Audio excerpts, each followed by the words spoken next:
distribute it to Saya, send it to any authority group, WhatsApp, everywhere. Send it there. Let them know what is really happening. This is how they use other people's dead body. Gianna Barego. Mortuary sometimes your body parts when you go there will be no longer body parts because of people like this. Ekenekwa m Igbo ndị ọma na-ege m ntị biko na o nwere video na-efele mbọ ofu dibịa nwana jere mortuary bi n'ebe a na-edosa ozu o wee sị ka ọ pass ya message. Achọrọ m ka unu gee ihe oge ichi njaka kwu na that video because na mụ na onwe nke mma with a little knowledge nwegodo about mortuary. Onye ọbụla ga mortuary pụta being you a dibịa, especially dibia. Let me speak aspect of especially in the dibia. If you need a me more, you just mortuary pata, you aga cleansing. You don't even have any business as a dibia na aga mortuary ki we jeje video. When I say one on one came na, is it no high time na officials of Anambra state government iti na anya na ihe anu we nwe kedu license inwe Eba na mortuary may video expose ozu ndị mmadụ n'ezi. Even you as a mortuary attendant, you don't have that kind of right.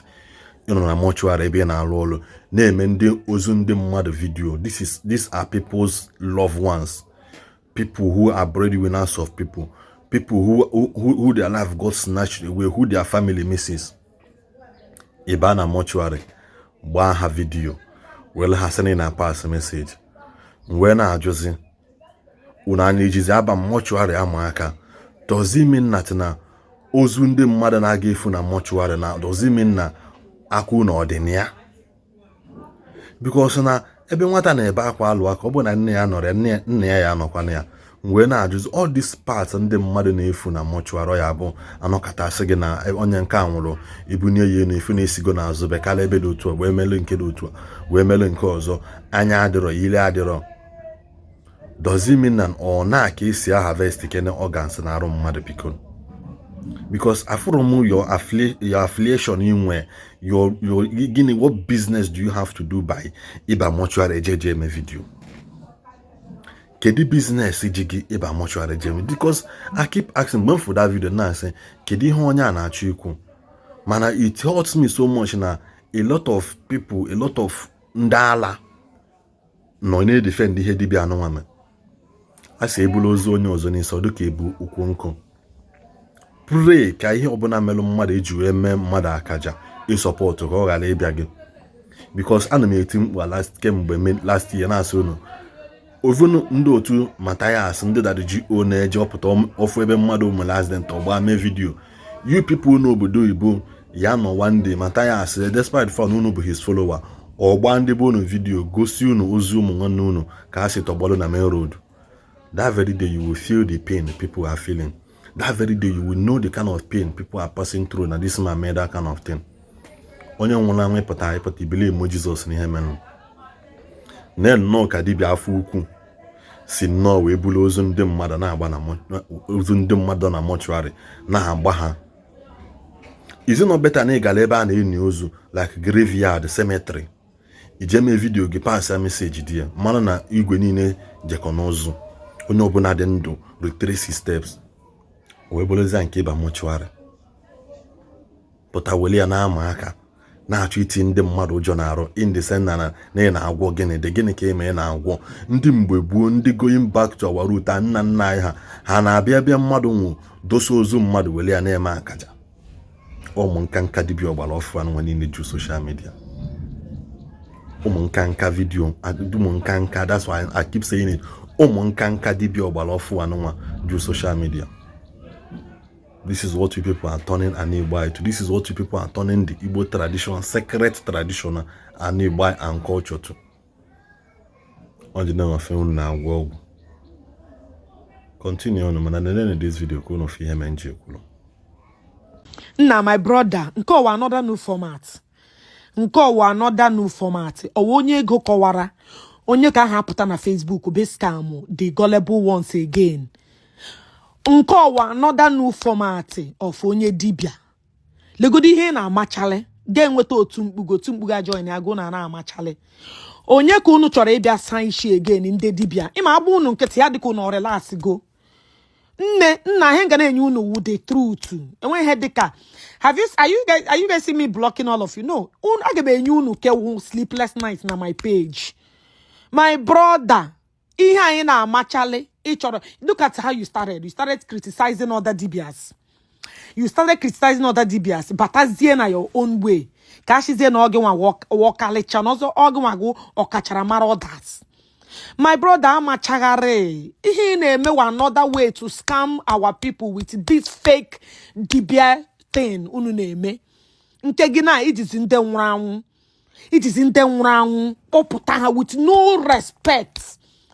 Imana these people now in a goshi their family dead body can take you to court. Do you know that? Logodi nke mugo woti mkpugi. Ya be ha na-akọ inyo.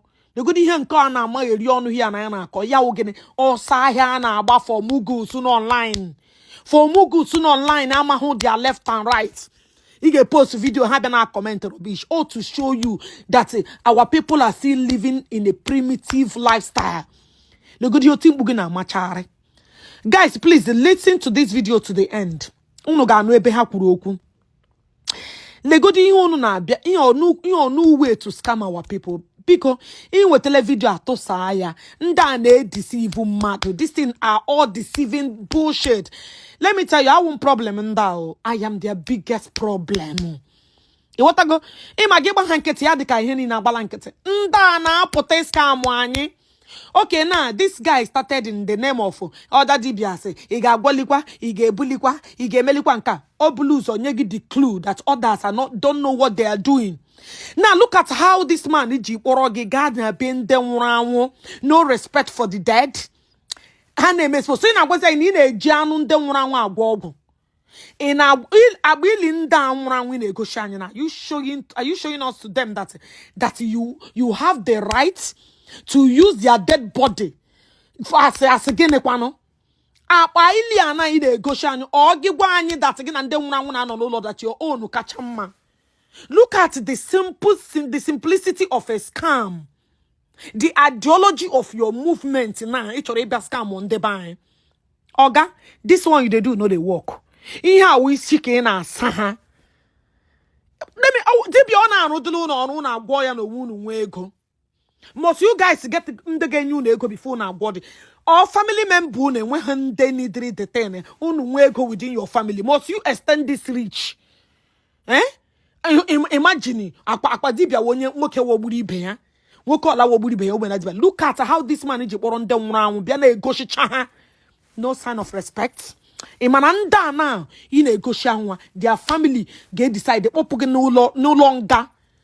The good Christian go so mad exposed ka wuro na ekache me. Ndebani with this mentality. Mother na baby mwanwo. Mother na baby madumuro. Bia lekwa ko shi were osunta na egoshi ha na ewe ha. Hey! Chineke nna legodi ka mmadụ shinwe were na to everywhere in the name of actually iji ha ego enwezikwa hewu legodi ka eshi dowo ozu mmadụ. Because Nigerian police, where are you guys? Please, can you guys share this thing to the right authority for the right authority to apprehend these two monsters? Eh? Can't you guys share this video and take it to the right authority? And let them apprehend these monsters that it's about time.